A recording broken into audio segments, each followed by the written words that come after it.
Shalom saudara dan saudari, bertemu kembali kita di program Rhapsody Reality TNI Malaysia yang bertajuk Setiap Orang Adalah Penting. Mari kita sama membuka di ayat 1 Korintus 9 ayat 16. Kerana jika aku memberitakan Injil, aku tidak mempunyai alasan untuk bermegah diri, sebab itu adalah keharusan bagiku. Malanglah aku jika aku tidak mengabarkan Injil itu. Injil itu adalah untuk semua orang. Apabila ia datang ke dalam kerajaan kita dan kerajaan kita bergeja, setiap individu adalah penting bagi Tuhan. Dia tidak ingin sesiapa pun binasa, melainkan supaya semua orang bertaubat. 2 Petrus 3 ayat 9. Injil Yesus Kristus itu sungguh berkuasa. Rahmat, kasih dan belas kasihannya telah dicurahkan kepada semua manusia demi keselamatan mereka. Alkitab mengatakan bahawa Injil Yesus Kristus adalah kuasa Allah untuk keselamatan bagi semua manusia, tanpa mengira status, latar belakang atau etnik mereka. Tuhan mempunyai tujuan untuk menyelamatkan dan menggunakan sesiapa sahaja untuk kemuliaannya. Tiada seorang pun daripada kita terlalu kecil atau terlalu hina. Misalnya dalam 2 Raja-Raja 5, kita boleh membaca bahawa Naaman, seorang panglima tentera Raja Syria, seorang yang sangat dihormati, seorang yang gagah perkasa, tetapi dia menghidapi penyakit kusta. Pada satu hari, semasa tentera Syria menyerang Israel, mereka telah menangkap seorang budak perempuan dan dia dijadikan hamba kepada isteri Naaman.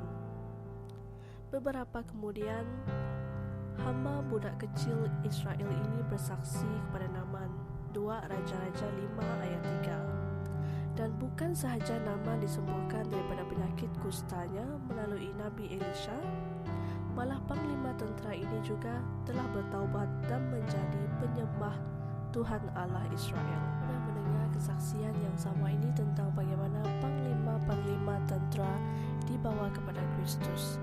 Kemungkinan dibawa oleh pemandu atau beberapa kaki tangan domestik mereka. Tidak ada orang yang terlalu besar untuk dibawa ke dalam keselamatan. Kemungkinan kamu adalah seorang pendandan rambut atau seorang juru solek. Dan mereka yang meminta perkhidmatan kamu adalah para artis, orang yang kaya dan berpengaruh dalam masyarakat. Pergi dah pimpinlah mereka kepada Kristus. Kamu harus sedar bahawa pekerjaan, perniagaan, pendidikan atau profesion duniawimu adalah peluang dan kenderaan kamu untuk mengangkut Injil.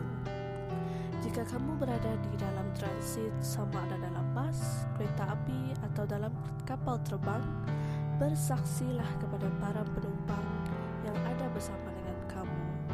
Beritakanlah tentang Yesus kepada mereka. Jangan sesekali terlepaskan peluang untuk menggunakan Injil. Inilah apa yang Tuhan telah tetapkan untuk kita lakukan.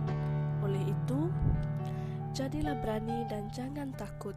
Beritakanlah Injil kepada sesiapa sahaja dan kepada semua orang. Sebelum kita mengakhiri firman Tuhan pada hari ini, mari kita sama berdoa. Ya Bapa yang di syurga, aku mengucapkan terima kasih kerana menghitungkan aku setia dengan menyerahkan pelayanan perdamaian ke tangan aku. Kegairahanku adalah untuk melakukan kehendak-Mu dengan memberi pelayanan Injil kepada semua orang di duniaku dan orang yang berada di luar kawasanku. Sambil bekerja bersama-sama dengan Engkau untuk menumbuhkan kerajaan-Mu di bumi dan di dalam hati manusia. Dalam nama Yesus, amin. Untuk renungan tambahan, saudara-saudari boleh merujuk di 2 Timotius 4 ayat 2 dan Markus 16 ayat 15 dan Amsal 11 ayat 30. Sekian firman Tuhan pada hari ini. Bertemu lagi di firman yang akan datang. Bye. Kami percaya saudara-saudari semua telah diberkati dengan perkongsian firman dari Rhapsody Reality. Bagi sesiapa yang ingin menjadikan Yesus Kristus sebagai Tuhan dalam kehidupanmu, kamu boleh mengucapkan doa ini bersama dengan saya. Ya Tuhan Allah, aku mempercayai Yesus Kristus, Anak Allah yang hidup dengan sepenuh hatiku. Aku percaya Dia telah mati untukku dan Allah telah membangkitkan Dia dari kematian. Aku percaya Dia hidup hari ini. Aku mengaku dengan mulutku bahwa Yesus Kristus adalah Tuhan dalam hidupku mulai dari hari ini. Melalui Dia dan di dalam nama-Nya, aku mempunyai kehidupan yang kekal. Aku telah dilahirkan semula. Terima kasih Allah kerana menyelamatkan jiwaku. Aku sekarang adalah anak Allah. Haleluya. Tahniah, sekarang kamu telah menjadi anak Allah. Untuk apa-apa sebarang pertanyaan atau untuk mendapatkan lebih banyak maklumat mengenai bagaimana untuk bertumbuh sebagai seorang Kristian, anda semua boleh hantar mesej di akaun Facebook kami atau email kami di tni.msia@gmail.com. Sekali lagi, tni.msia@gmail.com. Tuhan berkati Anda semua.